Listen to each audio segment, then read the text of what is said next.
Alright. Hello and welcome to me doing something. I thought...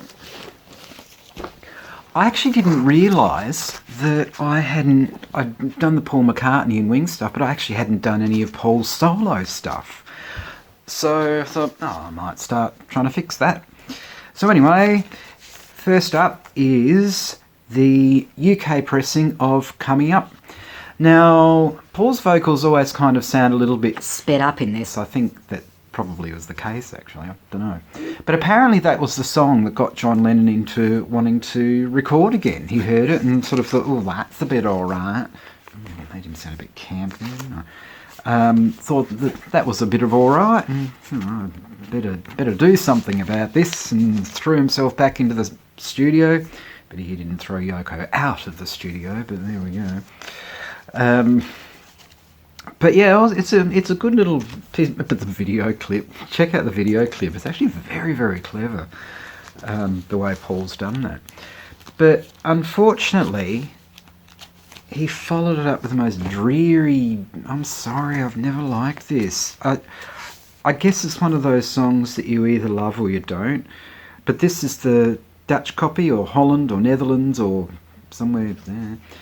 It's just nice cover too, but it just, yeah.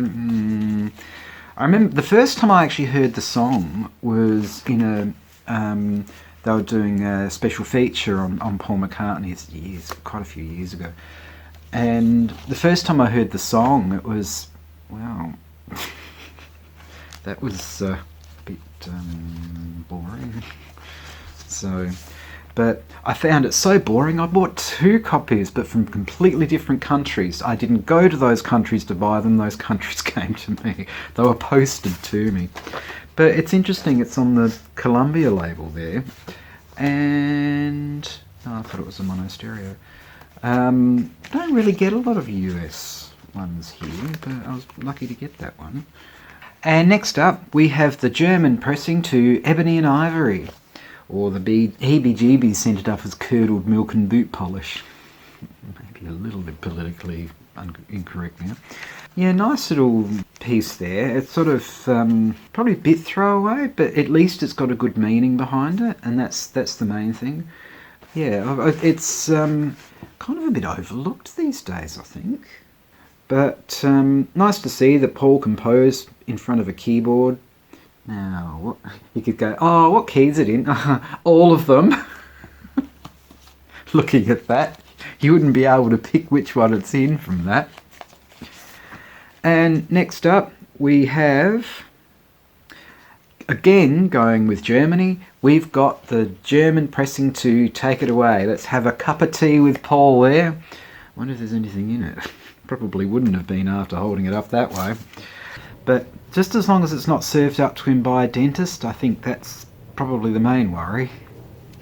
And but the thing is with the label, the German label, the previous one was like that as well. Whoops. You're waiting for what to shatter in my hands, aren't you? But yes, not only does it have the big hole, and me looking a bit, oh, hello, just nodding there. But it's just the green label there, and the previous one, Ebony and Ivory, was the same.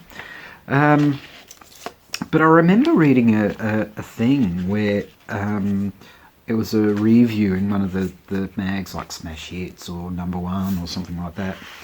And the reviewer, was basically saying, you know, listen to this, Dexy's Midnight Runners and groups of that ilk which use brass and stuff. This is how it's done, meaning the fade out to Take It Away. And they turned around and said something along the lines of and if you want to get the full thing, it's repeated twice on the Tug of War album. You know, you get the full version on the Tug of War album, and felt kind of cheated that it was faded out after that first of only going through once.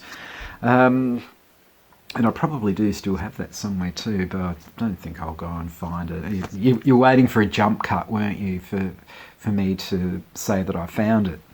Well, having said that, I haven't found it.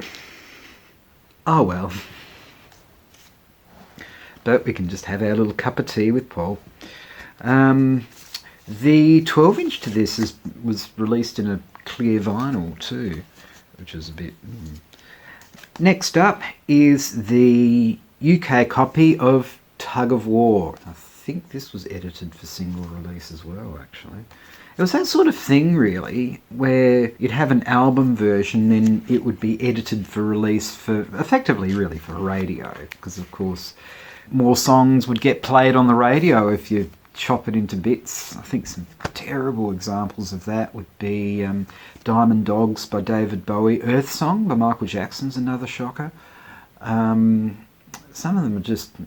even Yo-Yo by the Osmonds, or You Make Me Feel Like Dancing by Leo Sayer. They've got extra verses cut out of them. Oh, and Sometimes When We Touch by Dan Hill's another one.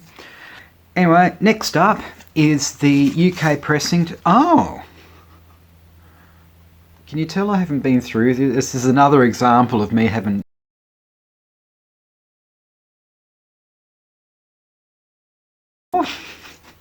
If you look at it in the light, it probably looks more orange, doesn't it? And as you can tell, it's The Girl Is Mine.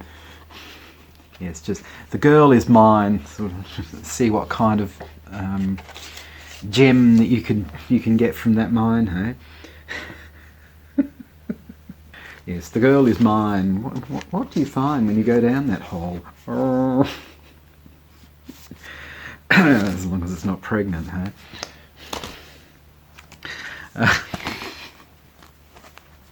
Dear oh dear. Tisk tisk. Oh, ow!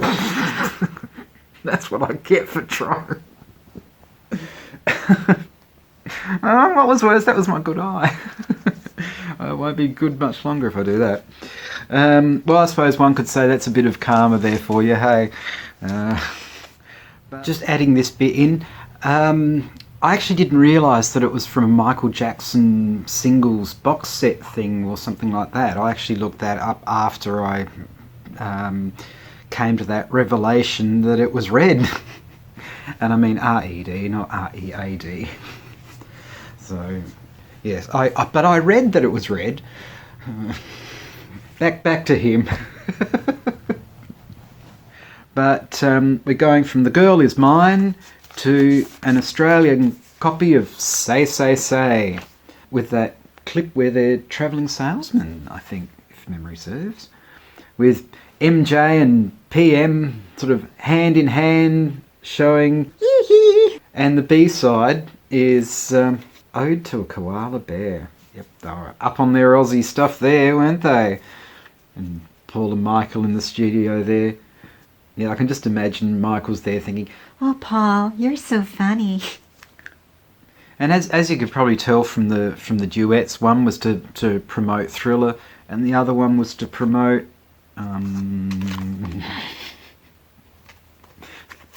Fab Macca's LP.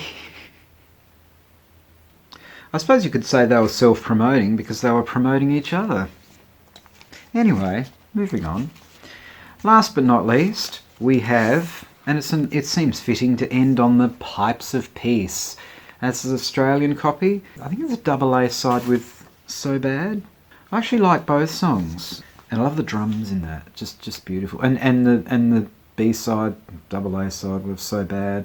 That's a really nice piece of MOR as well. And the clipped Pipes of Peace is actually really quite poignant. It's to do with the ceasefire. Well, it actually shows it in the clip. If you've seen the clip, it's the Christmas ceasefire during World War One, and it's just gorgeous. Sorry, I'm getting a bit emotional over that. But it's just a really lovely video. Paul's definitely done very well with that. So anyway, on that note, on the Pipes of Peace note, you could say, I actually suppose it could be fitting with ending with So Bad as well, because you probably think, oh my god, that's just like so bad. It wasn't the best, but oh well. Hey, at least I got surprised with some red vinyl, or looking at it in the light, it was orange or something like that, or if you're colourblind, it could be anything. Anyway, thank you very much for watching. I really appreciate the fact that you've done that, and especially if you've made it to this point of the video. Thank you very much for watching. Please take care of yourself. Do all the likes and subscribes and all that kind of thing that forces me to wave my arms around, and no, I haven't knocked one of them off for a while. So yeah, please take care of yourself. Thank you very much for watching, and hopefully I shall see you in the next one. Ciao.